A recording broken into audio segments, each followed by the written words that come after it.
Et voici maintenant la grande fresque musicale de Richard Strauss, Métamorphose. Alors pour bien comprendre cette œuvre, il faut la replacer dans son contexte historique.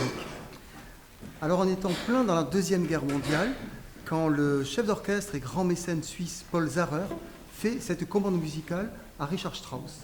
Et Richard Strauss va terminer cette œuvre en avril 1945. Donc on est vraiment sur la fin de la Deuxième Guerre mondiale.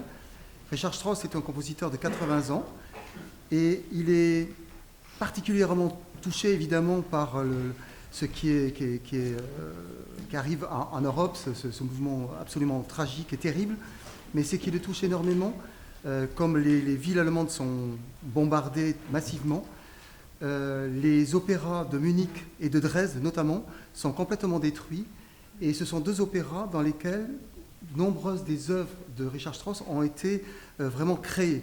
Et donc pour lui, c'est vraiment un choc vraiment émotionnel très très très fort à ce moment-là, et on comprend l'état d'esprit de ce compositeur à ce moment-là. Alors il y a une clé d'écoute très, très importante qui est toute à la fin du morceau, et c'est une citation que fait Richard Strauss. Il va citer un extrait, un thème de la 3e symphonie de Ludwig van Beethoven. Et ce n'est pas anodin ce choix, car la 3e symphonie de Beethoven, c'est la symphonie héroïque.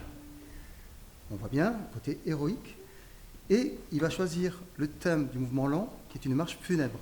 Donc vous voyez bien, Beethoven, qui est le grand représentant de l'art allemand, qui a porté l'art allemand à son plus haut niveau, héroïque, il est héroïque, et marche funèbre, c'est vraiment le moment terrible que vit l'Europe, l'Allemagne, tous les pays d'Europe à ce moment-là. Et ce que vit d'une manière très, très, très forte Richard Strauss. Alors il y a une grande particularité dans cette œuvre, c'est que vous n'avez pas en face de vous, comme vous pouviez l'avoir dans la pièce de Samuel Barber, un orchestre à cordes. Vous allez me dire, c'est bizarre, pourtant c'est les mêmes musiciens. Bon, mais si vous avez fait attention, ils ont bougé un petit peu, il y en a certains qui ont bougé. Et en effet, c'est la grande particularité de cette pièce, c'est qu'elle est écrite pour 23 solistes. C'est-à-dire que chaque musicien a sa propre partition qui n'a rien à voir avec celle de son voisin. Voilà. Donc on est plus proche de la musique de chambre que de l'orchestre à cordes symphonique. Donc dans la pièce de Samuel Barber, vous aviez des blocs de pupitres. Vous aviez les premiers violons, et tous les premiers violons jouaient la même partition. Même chose pour les seconds violons, même chose pour les altistes, même chose pour les violoncelles et les contrebasses. Là, chacun a sa propre partition. Donc c'est de la musique de chambre puissance XXL. Voilà.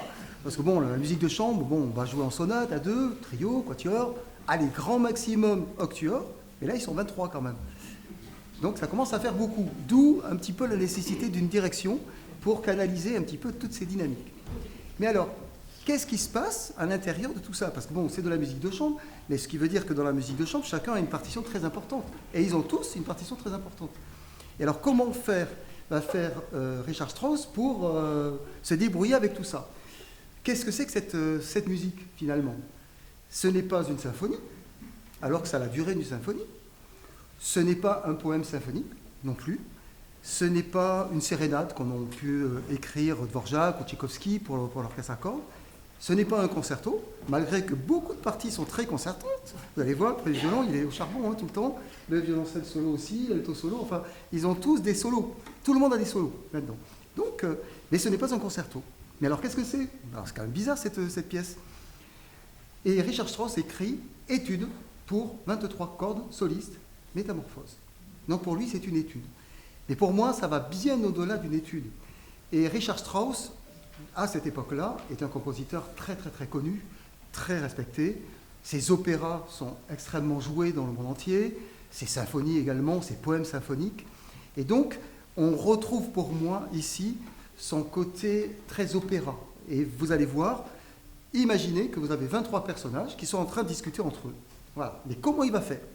Et non, pour faire discuter ces personnages, il va utiliser 6 cellules thématiques. Je vais vous les faire entendre pour que vous puissiez les identifier.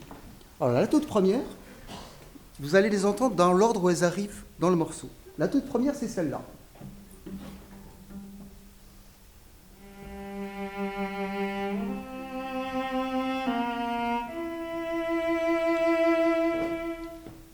Voilà, elle est très courte, elle part dans l'aigu, il n'y a pas de résolution. Alors je vais lui donner un petit nom à cette cellule thématique, je l'ai appelée la question. C'est comme si quelqu'un, voilà, il est au milieu d'autres personnages et il pose une question. Voilà. Et quand on pose une question, on attend une réponse. Et alors la réponse, il y a un premier élément qui arrive ici.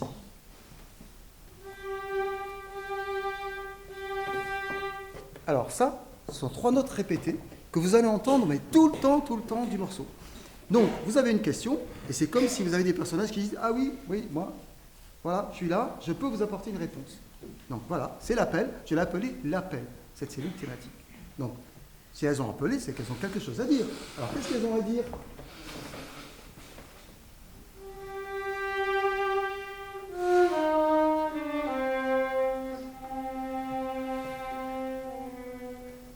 Voilà, c'est une cellule que j'ai appelée la cellule funèbre. Pourquoi ? Parce que dans la citation de Beethoven dont je vous ai parlé tout à l'heure, cette cellule est extraite directement de ce thème de Beethoven. Et donc, thème funèbre, marche funèbre, je l'ai appelé le thème funèbre. Il est un peu carré, un petit peu sombre. Voilà, ils n'ont pas trop le moral, là, les musiciens, hein, ça va pas. Alors on va voir si d'autres personnages, ils ont un peu plus au moral. Alors, il y a cette autre citation.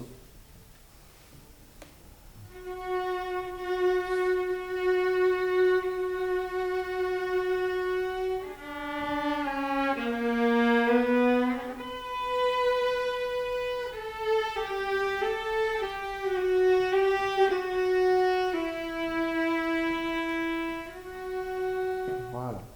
Donc on voit que déjà, cette cellule thématique, elle a un côté moins carré que l'autre qui était beaucoup plus sombre. Là, celle-là, elle a un côté plus nostalgique. Donc je l'ai appelée la cellule thématique nostalgique.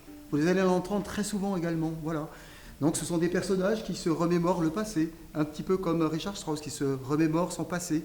Voilà, parce que lui, il vit un présent douloureux, mais il pense à ce passé qui a été plutôt heureux pour lui, et vraiment. Et donc ça représente ça. Bon, c'est pas encore la grande gaieté, mais bon, voilà.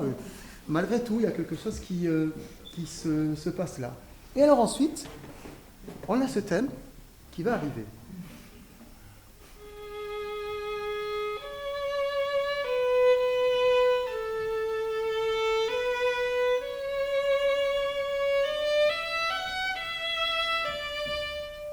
Voilà. Et alors là, je l'ai appelé la lumière, parce que, voilà, c'est la première fois qu'on va avoir un thème qui est dans une tonalité majeure, quelque chose qui est un peu plus éclairant.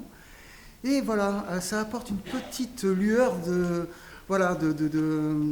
plus d'espoir, hein, parce que bon, on avait l'espoir, là, elle vient les réconforter en disant, oui, voilà, regardez, hein, il fait beau, il y a quand même des belles choses qui se déroulent. Voilà, il y a quelque chose qui est un peu plus lumineux qui arrive. Et enfin, on a la dernière cellule thématique, qui est jouée par les altos et violoncelles, et c'est celle-là.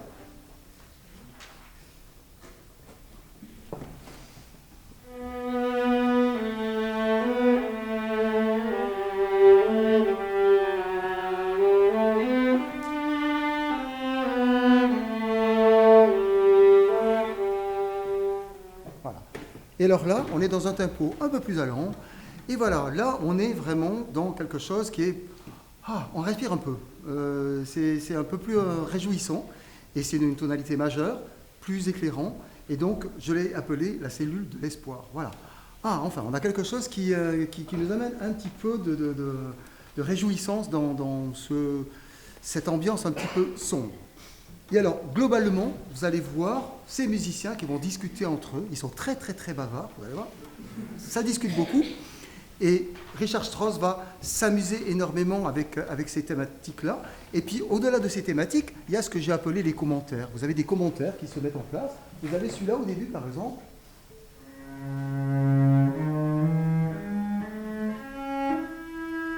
Voilà, qui vient commenter ce que vient faire le violoncelle solo. Et vous avez celui-là également.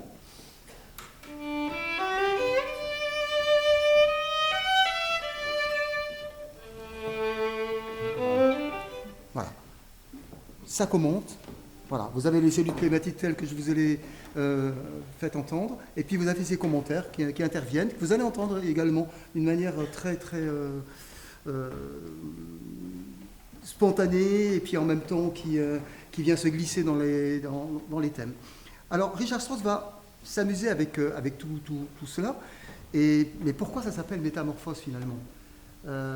Eh ben, c'est le fait qu'il va jouer les cellules thématiques telles que vous les avez entendues, vous allez les reconnaître dans leur structure rythmique. Ce sont toujours les mêmes, vous allez bien pouvoir les reconnaître. Mais par contre, dans leur harmonie, ça va changer énormément.